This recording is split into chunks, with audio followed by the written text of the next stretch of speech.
नमस्कार दोस्तों, हमारे ट्यूशन में सबको पुनः एक बार फिर से स्वागत है। जी हाँ दोस्तों, आज का हमारा टॉपिक है कि पी ब्लॉक के तत्व। जी हाँ दोस्तों, पी ब्लॉक में कौन कौन से तत्व हैं, आज के इस वीडियो में हम लोग यही जानेंगे और उसकी प्रॉपर्टी क्या है, उसके गुण। ठीक है दोस्तों, तो पी ब्लॉक जब आप लोग हैं तो ऐसा कुछ पीरियोडिक टेबल है हम लोग का, ऐसा। ठीक है, जिसमें कुल तत्व के बारे में, उसकी बिहेवियर के बारे में, उसका नेचर क्या है, गुण, विशेषताएं, सब आपको जानकारी मिलती है। ठीक है, तो इस वीडियो में हम लोग क्या पढ़ेंगे कि पी ब्लॉक क्या है। वर्ग 13, 14, 15, 16, 17 और 18। ठीक है, इस वर्ग के तत्व को वर्ग 13, 14, 15, 16, 17, 18 इस वर्ग के तत्व को हम लोग बोलते हैं पी ब्लॉक के तत्व। ठीक है, जिसमें ये हीलियम, यहाँ पे हीलियम रहता है, इसको काउंट नहीं करते हैं। ठीक है, तो इसमें हम लोग को पढ़ना है, जो मैं आपको नेक्स्ट 2 चैप्टर पढ़ाने वाला हूँ, उसमें आपको पढ़ाऊंगा वर्ग 13 के तत्व और वर्ग 14 के तत्व। जिसमें आपको वर्ग 13 में है बोरॉन, एल्युमिनियम, गैलियम, इंडियम, टाइटियम। ठीक है, मैं क्या बोला अभी कि इसमें आपको पढ़ाना है क्या, बोरॉन, एल्युमिनियम, गैलियम, इंडियम और थैलियम। ठीक है, इसके आगे क्या है, इसमें कार्बन, सिलिकॉन, जर्मेनियम, एसएन और पीबी, ये लेड है और ये टीन है। ठीक है, तो यही 2 आपको पढ़नी है। तो फिलहाल में मैं आपको इसके बारे में बता रहा हूँ कि इसकी जो इलेक्ट्रॉनिक कॉन्फ़िगरेशन होती है, ठीक है, उसका पी ब्लॉक के तत्व क्यों कहा जाता है, इसको वही मैं बता रहा हूँ कि पी ब्लॉक के तत्व क्यों कहा जाता है। क्योंकि जब इसका हम लोग इलेक्ट्रॉनिक कॉन्फ़िगरेशन लिखते हैं ना इन सबों का, तो जैसे कि बोरान है, बोरान का परमाणु संख्या 5 होता है।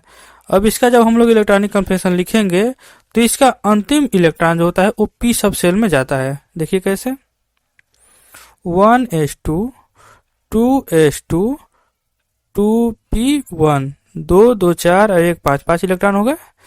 तो इसका लास्ट इलेक्ट्रॉन किस में गया, पी सब सेल में, इसीलिए इसको पी ब्लॉक के तत्व कहा जाता है।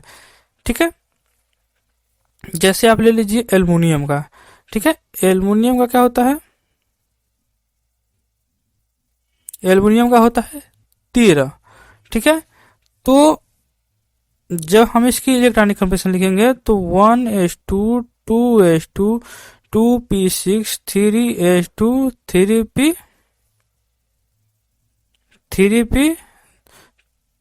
2 4 6 4 10, 2 12 और 1 13, 3p1। ठीक है, तो लास्ट इलेक्ट्रॉन किस में गया, पी में गया। इसी प्रकार अगर ले लीजिए कार्बन का ले लीजिए तो 6 होता है, तो 1s2, 2s2, 2p2, 2 4 और 6 इलेक्ट्रॉन हो गए। तो इसका चूंकि इसका लास्ट इलेक्ट्रॉन जो होता है पी सब सेल में जाता है, इसीलिए इसको हम क्या बोलते हैं, पी ब्लॉक का तत्व, मतलब ये पी ब्लॉक से बिलोंग कर रहे हैं।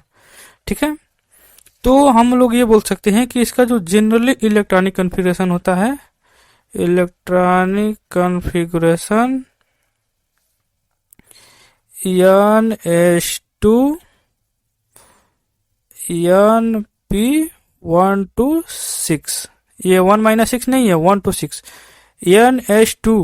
NS2 देख रहे सबके पहले, 2s2, 3s2, 2s2, मतलब n जितना n रहेगा, n मतलब नंबर ऑफ सेल। ठीक है, तो जहां जितना n ये रहेगा, मतलब 2 है तो 2p, 2s है तो 2p हो गया, 3s है तो 3p, तो NS2 तो 2s2 और NP1 to 6, तो 2p1 to 6 में 2 है, ये 1 to 6 मतलब इसमें p में 1 2 3 4 5 6 इतना इलेक्ट्रॉन आ सकते हैं। ठीक है, तो ये हो गया इसका जनरल इलेक्ट्रॉनिक कॉन्फ़िगरेशन। ठीक है, इसमें जो पी ब्लॉक के तत्व हैं उनमें कुल 30 तत्वों के बारे में हम लोग को पढ़ना है पूरे इसमें। ठीक है, तो ये रहा आपका पी ब्लॉक के तत्व के बारे में कुछ जनरल जानकारियां जो आपको जानना जरूरी है। ठीक है, अब इसकी विशेषताएं क्या क्या है वो मैं आपको बता देता हूं।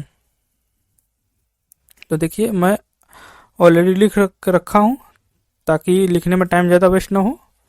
ठीक है, तो देखिए क्या है कि पी ब्लॉक के तत्व की विशेषता है। इसकी विशेषताएं क्या क्या है वही देखते हैं। तो जिसमें पहला है कि पी ब्लॉक के तत्वों में धातु एवं अधातु दोनों हैं। पी ब्लॉक के जो भी एलिमेंट है उसमें धातु भी है और अधातु भी है, किंतु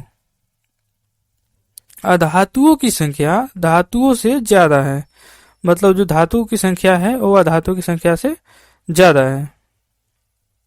सॉरी, जो अधातुओं की संख्या है मतलब अधातु ज्यादा है और धातु कम है। ठीक है, दूसरा नंबर क्या बोलता है कि वर्ग में, ये वर्ग है हमारा, तो ऊपर से जब नीचे आते हैं तो वही बोल रहा है कि ऊपर से नीचे आने पर तत्व का धातुई गुण बढ़ता है। जो धातुई गुण होता है वर्ग में ऊपर से नीचे आएंगे तो बढ़ेगा, और आवर्त में बाएं से दाएं जाने पर धातुई गुण बढ़ता है। आवर्त क्या है? वर्ग आप लोगों को पता है, वर्ग ये है और आवर्त ये है। कुल 18 वर्ग है और 7 आवर्त है। ठीक है, थोड़ा नीचे कर दूं। ये जो है ना 13, 14, 15, 16, 17 और 18 ये वर्ग है, और इस पूरे पीरियोडिक टेबल में 7 आवर्त है। केवल 1, 2, 3 ऐसे करके आवर्त है। तो जब ऊपर से नीचे आएंगे तो धातुई गुण बढ़ेगा, और जब बाएं से दाएं जाएंगे तभी धातुई गुण बढ़ेगा। ठीक है, अब नेक्स्ट देते हैं। नेक्स्ट क्या बोलता है कि ये परिवर्ती संयोजकता और ऑक्सीकरण अवस्था प्रदर्शित करता है। मतलब इसकी जो संयोजकता होती है और ऑक्सीकरण अवस्था वो चेंज होती रहती है। ठीक है, संयोजकता क्या होता है और ऑक्सीकरण संख्या कैसे निकालते हैं, ठीक है, ये सब के लिए मैं एक अलग से वीडियो बना चुका हूँ, डिस्क्रिप्शन में लिंक दे दिया हूँ, आप लोग वहां से देख सकते हैं। ठीक है, नेक्स्ट क्या बोलता है कि इनमें अधिकांशतः विद्युत ऋणात्मक होते हैं। ठीक है, इसमें जो भी है अधिकतर इसमें विद्युत ऋणात्मक है तत्व जो भी है। इसके बाद नेक्स्ट क्या बोलता है कि ये रंगीन और रंगहीन दोनों प्रकार के यौगिक बनाते हैं। इसमें जो जिसमें भी ये पी ब्लॉक में जितने भी तत्व हैं वो रंगीन और रंगहीन दोनों प्रकार के यौगिक बनाते हैं। तो आई होप आप लोगों को समझ में आ गया होगा। मैं एक बार फिर से बता देता हूँ कि पी ब्लॉक के तत्व के बारे में मैं आप लोगों को बता रहा हूँ।